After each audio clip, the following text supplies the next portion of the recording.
মুসলমান সম্প্রদায়ের বড় উৎসব ঈদ উল ফিতরকে কেন্দ্র করে সাগরকন্যা খ্যাত কুয়াকাটা সমুদ্র সৈকতে এই মুহূর্তে দেশের নানান প্রান্ত থেকে হাজারো পর্যটকদের মিলন মেলা ঘটেছে। দেশের নানান প্রান্ত থেকে আগত এ সকল পর্যটকরা বিভিন্ন পরিবার পরিজনকে সাথে নিয়ে কুয়াকাটা সমুদ্র সৈকতের নীল জল, দক্ষিণা হাওয়া, চিকচিক করা বালু এবং গভীরতা সমুদ্রের সবকিছু মিলিয়ে এখন একাকার হয়েছে কুয়াকাটা সমুদ্র সৈকতের। আমি এই মুহূর্তে রয়েছি কুয়াকাটা সমুদ্র সৈকতের ঠিক জিরো পয়েন্টের পূর্ব দিকে 1 কিলোমিটার এবং পশ্চিমে 1 কিলোমিটার জায়গা জুড়ে শুধুই পর্যটকদের পদচারণা রয়েছে। এ সকল পর্যটকরা বালিয়াড়িতে হেঁটে খেলে এবং প্রিয়জনের হাত ধরে তারা সমুদ্র সৈকতের সৌন্দর্য উপভোগ করে। শুধু কুয়াকাটা সমুদ্র সৈকতের 0 পয়েন্ট নয়, কুয়াকাটা সমুদ্র সৈকতের আরো অনেকগুলো রয়েছে দর্শনীয় স্পট, সেখানেও কিন্তু রয়েছে পর্যটকদের উপচে পড়া ভিড়। তবে আমি কথা বলেছিলাম পর্যটকদের সাথে, তারা জানিয়েছেন কুয়াকাটা সমুদ্র সৈকতের নীল জল, দক্ষিণা হাওয়া এ সকল প্রেমে তাদেরকে বারবার মুগ্ধ করে। তাই যখনই তারা সময় পায় কুয়াকাটা সমুদ্র সৈকতের প্রাণে ছুটে আসে। আমি কথা বলেছিলাম এখানকার ব্যবসায়ীদের সাথে, তারা জানিয়েছেন কুয়াকাটার এই মৌসুমে প্রচুর পরিমাণে ভিড় থাকে।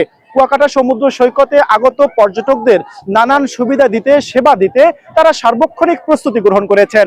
তবে তারা জানিয়েছেন কুয়াকাটায় আগত পর্যটকদের আগমন আগামীকালকে হয়তো এর চেয়েও বেশি হবে, এমনটাই তারা জানিয়েছেন। আমি কথা বলেছিলাম এখানকার যারা দায়িত্বরত রয়েছেন ট্যুরিস্ট পুলিশের সাথে, তাদের সাথে কথা বলেছি।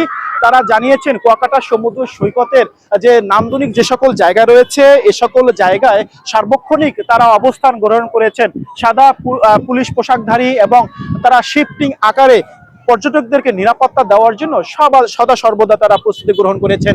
তবে তারা জানিয়েছেন পর্যটকদেরকে হয়রানি করার কোনো সুযোগ নেই এই মুহূর্তে, কারণ তারা তারা সবসময় প্রস্তুতি গ্রহণ করেছেন কুয়াকাটা সমুদ্র সৈকতের পর্যটকদেরকে নিরাপত্তা দেওয়ার জন্য। তবে ব্যবসায়ীরা জানিয়েছেন কুয়াকাটা সমুদ্র সৈকতে দীর্ঘ সিয়াম সাধনার সময় অর্থাৎ রমজান মাসে কুয়াকাটা সমুদ্র সৈকত একেবারে ভিন্ন ছিল, কোনো ধরনের পর্যটকদের আনাগোনা ছিল না বললেই চলে। তবে তারা আশা করেছেন এই যে রমজান পরবর্তী যে মুসলমান সম্প্রদায়ের সবচেয়ে বড় উৎসব ঈদ উল ফিতরকে কেন্দ্র করে কুয়াকাটায় আগত যে সকল পর্যটকরা রয়েছেন, তারা তাদের ক্ষতি পুষিয়ে উঠতে পারবেন। অর্থাৎ রমজান মাসে যে ক্ষতি হয়েছে সেই ক্ষতি তারা কিন্তু পুষিয়ে উঠতে পারবেন, এমনটাই তারা জানিয়েছেন। তবে পর্যটকদের জন্য সোনায় সোহাগা হলো কিছু সমস্যা রয়েছে কুয়াকাটা সমুদ্র সৈকতে।